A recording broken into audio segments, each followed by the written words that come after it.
discussed developing the world's largest data center in Canada. Is that what you were talking about? Amongst other things. Other things. By the way, do I not look fabulous in that Don Johnson Miami Vice suit? I didn't notice. Oh my goodness, that's just beautiful. Anyways, It's got a uniform. You have a uniform. I know, but I thought that day that said something beautiful. I said, I'm going to wear something a little funky chicken, which is what I did. I enjoyed it. And the discussions we had were really about Alberta being the #1 trading partner in the United States. I mean, Trump wants to build a pipeline. She's the queen bee of the pipeline. I wanted her to have a personal relationship with Trump and the administration. The only way to do it was to go to Mar-a-Lago. That woman knows how to work a room. That's exactly what she did over 2 days. And I think she now has something no other Canadian politician has right now, a personal relationship. Even though it may be adversarial right now, it's the beginning of a negotiation.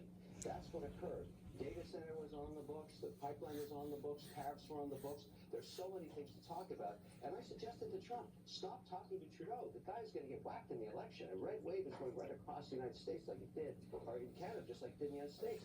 Let them elect a new leader and start negotiations after they have a leadership like you have, President, because you've got a 4-year majority mandate. Let a Canadian get one, then go to work. Hold off on the tariffs for like 90 days, 100 days. We'll see what happens. I hope it didn't land on deaf ears. I do want to get back to this breaking news that we started off the program with. A source, again, briefed on the Gaza ceasefire negotiations, telling Fox News, quote, a ceasefire and hostage release deal has been reached. I want to bring in Edward Lawrence. He's at the White House with whether the president has responded to this breaking news. Edward.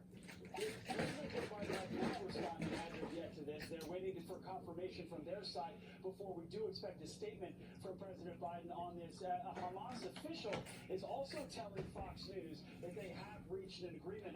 We were told from Fox News that Qatari Prime Minister himself was actually inside the room for the end of these negotiations and pressed Hamas to accept this deal. It's going to roll out in 3 phases.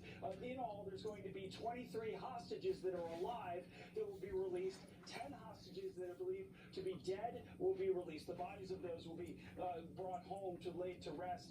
There are also going to be young girls in the first round, as well as humanitarian hostages that will be released in this. Again, the pause of this is going to be 42 days, so about 6 weeks in a pause in fighting. And just now, President-elect Donald Trump posted on True Social, we have a deal for the hostages in the Middle East.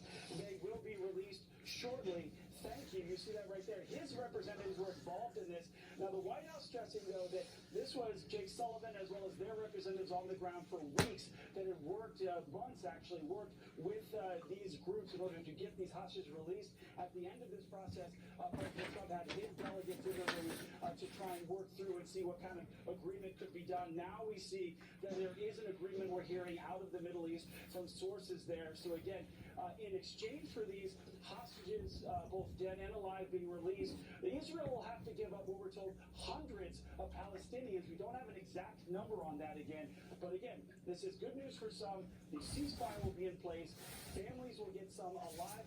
23 at least people home hostages to their families. And then you can have 10 others who will have final closure on their family members who have been